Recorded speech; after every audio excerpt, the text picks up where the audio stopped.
ये वाला भी अब रिकॉर्ड हो रहा है ना। तो ये ऐसा है कि दिस इज़ ये डीएनए बार कोडिंग हम पढ़ रहे हैं, और ये जनाब आपका एक वेबसाइट है जो कि इसके बारे में बेसिक इन्फॉर्मेशन देता है, जिसका नाम है boldsystems.org।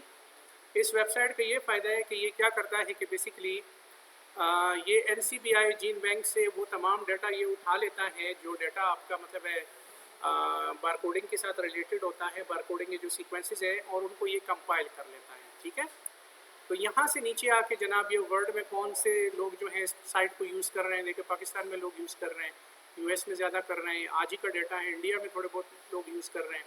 तो जहाँ पे बार कोडिंग का ज़्यादा काम हो रहा है, जो इस साइट को ज़्यादा मतलब है एक्सेस कर रहे हैं, तो उनकी आईडीज़ यहाँ पे दी गई हैं। ठीक है, आप इस डाटा पोर्टल के अंदर क्या चीज़ें हैं जनाब, इसमें 20.6 million public records representing 1.7 million species का डाटा यहाँ पे पड़ा हुआ है। मतलब जो डिफरेंट RBCL मेटके के जो सीक्वेंसेस आ जाते हैं न्यूक्लियोटाइड पे, लोग उसको अपलोड कर लेते हैं। अपलोड करने के बाद ये साइट उसको खुद ब खुद एक्सेस करता है कि वाकई ये सीक्वेंस जो है पौधे के साथ या किसके साथ रिलेटेड है या नहीं है। तो this is a dedicated website जो कि जाके जनाब आपको बाकायदा एक्सेस देता है उस तमाम डाटा का जो कि मेटके या RBCL के साथ रिलेटेड होता है। प्रोसेसिंग ऑफ आइडेंटिफाइंग स्पीशीज़ विया स्टैंडर्डाइज्ड डीएनए जेनेटिक मार्कर्स। तो आप ये देखें, डीएनए एक्सट्रैक्शन है, पीसीआर पॉलीमरेज चेन रिएक्शन है, सीक्वेंसिंग है, सीक्वेंसिंग मेथड कौन सा होगा, कोई भी तरीका जो आप इस्तेमाल करते हैं। अगर सीक्वेंस बैच सीक्वेंसिंग में तो यूजुअली आप सैंगर सीक्वेंसिंग यूज़ करते हैं, NGS भी यूज़ कर सकते हैं, लेकिन ज़्यादातर सैंगर यूज़ होता है क्योंकि फ्रेगमेंट छोटे छोटे होते हैं ना। सीक्वेंसिंग मैचिंग किस तरह से करते हैं कि वो जनाब रेफरेंस, अगर आपके पास कोई सीक्वेंस आता है, किसी बारकोड आपने कोई सीक्वेंस लगाया, बैठ के और सीक्वेंस आया, तो उसके बाद आप इसमें भी जनाब इसको डाल के मैच कर सकते हैं। You can match it directly in this website as well. ठीक है, और मैं आपको बता देता हूँ कि किस तरह से ये काम करता है। अब इसमें है barcode index numbers. The barcode index number system is an automated method for clustering DNA barcode sequences from animals into operational taxonomic units that usually correspond to a species. ये भी इसका बिन्स एक खास किस्म के नंबर्स होते हैं जो किस चीज़ के लिए होते हैं जनाब, automated method for clustering DNA barcode sequences from animals into operational taxonomic units that usually corresponds to a species। तो ये बारकोड के खास किस्म के नंबर्स होते हैं जो कुछ स्पीशीज के साथ करिस्पॉन्ड करते हैं, ये इनको बिन्स कहा जाता है। तो ये भी अवेलेबल है, we will see that as well. अच्छा, इसके अलावा बिन डेटाबेस यहाँ पे अवेलेबल है, और यहाँ पे देखें ट्रीज दी हुई है मुख्तलिफ किस्म की ना। अच्छा, अब आप जब यहाँ क्लिक करते हो आइडेंटिफाई नाउ, तो आइडेंटिफाई नाउ, तो इसमें जाके आप यहाँ पे फिर सीक्वेंस देते हो जो कि फास्टा फॉर्मेट में होता है। अगर आपके पास कोई सीक्वेंस रिजल्ट आया हुआ है तो you can give that sequence जो है, आप यहाँ से इसको क्या कर सकते हो, barcode ID bold enables researchers students and citizens scientist to submit DNA barcode sequences from for identification against a reference library that include sequences from more than 1.2 million species. अब आपने यहाँ से कोई हिमालय से कोई सैंपल उठा लिया, हिंदुकुश से कोई सैंपल उठा लिया, मेटके लगा लिया, RBCL प्राइमर्स लगा लिए, सीक्वेंस आया, सीक्वेंसिंग उसकी की, PCR के बाद सीक्वेंसिंग की, रिजल्ट आया आपके पास पास्ता फॉर्मेट में है, बिल्कुल क्लीन सीक्वेंस, वेरीफाइड सीक्वेंस के, इसमें म्यूटेशन एग्जैक्ट नहीं है, एग्जैक्ट नहीं है, वो सारा डाल के आप इसमें डालोगे, ये सर्च करेंगे तो आपको बताएगा कि ये जो बारकोड का सीक्वेंस है, ये जो बारकोडिंग मेटके का जो रिजल्ट है, ये किसी और ने रिपोर्ट किया या नहीं किया। तो वो अपनी एक बड़ी लाइब्रेरी के साथ उसको जाके वो करेगा, आइडेंटिफाई करने की कोशिश करेगा। ठीक है, तो ये कितने के साथ, 1.2 मिलियन स्पीशीज़ के साथ ये इसको आइडेंटिफाई करेगा। Got it?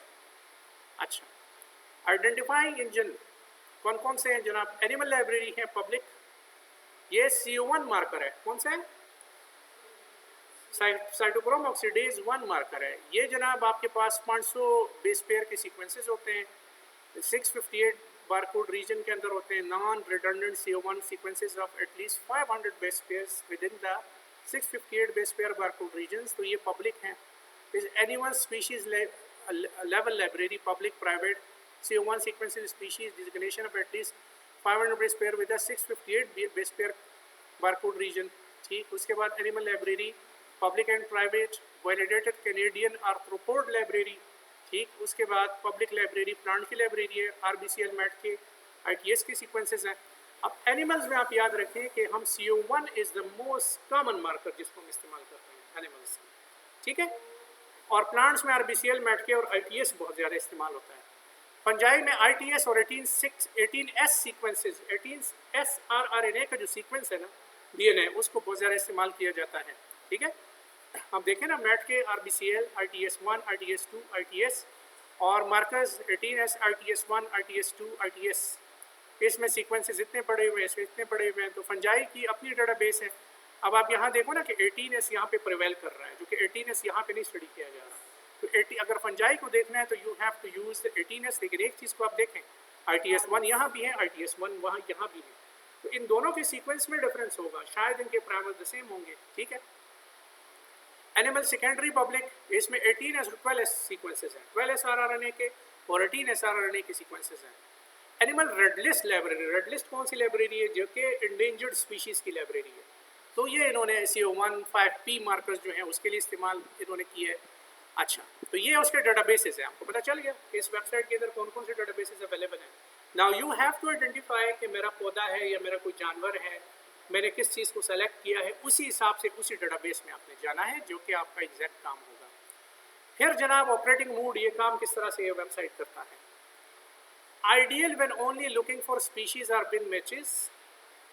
Search depth 94% similarity. Maximum hits 25 per sequence. Minimum overlap 100. Maximum submission 1000 sequences. आप 1000 sequences maximum दे सकते हो। Genus and species search. अब ये rapid species search है। Rapid species search में क्या होता है कि आप जनाब कोई सीक्वेंस दे देते हो और वो डायरेक्ट पता लगा लेता है कि कौन सी स्पीशीज़ है। Genus and species search, genus and species search में क्या होता है कि आपने जनाब इसमें बिन मैचेस जो हैं इसमें आपने देखने होते हैं। ये तो जब आप यूज़ करोगे यू विल नो कि किस तरह से काम करेगा ना। Exhaustive search required for matches to subfamily and above, means अगर आपने सब फैमिली में जाना है, एक स्पीशीज़ जीनस आइडेंटिफाई करना आसान है, और डेप्थ में जाना है, बहुत डेप्थ में जाना है। अब एक गंदम की ट्रेटिकम एस्टिवम एक स्पीशीज़ है, उस स्पीशीज़ के अंदर बहुत सारी सब वैराइटीज़ भी हो सकती हैं। इन डेप्थ स्टडी आपने करनी है तो उसके लिए फिर शायद आपको इन डेप्थ सीक्वेंसेस चाहिए होंगे, ज़्यादा बारकोड मार्कर्स चाहिए होंगे। ठीक है, अब यहाँ से आगे क्या, चूज़ अपलोड फास्टा फाइल, या आप यहाँ से सीक्वेंस पेस्ट करते हो और उसके बाद आप आइडेंटिफाई क्लिक करते हो। ये गॉट इट, आपको पता चल गया कि फास्टा सीक्वेंस तक पहुँचने के लिए कौन से डेटाबेसेस होते हैं और कैसे हम इस सिस्टम को इस्तेमाल करने की कोशिश हम कर सकते हैं। ये गॉट इट, यहाँ तक पता चल गया। तो चले इंशाल्लाह इधर इसको स्टॉप करते हैं, फिर आगे दूसरी वीडियो बनाते हैं।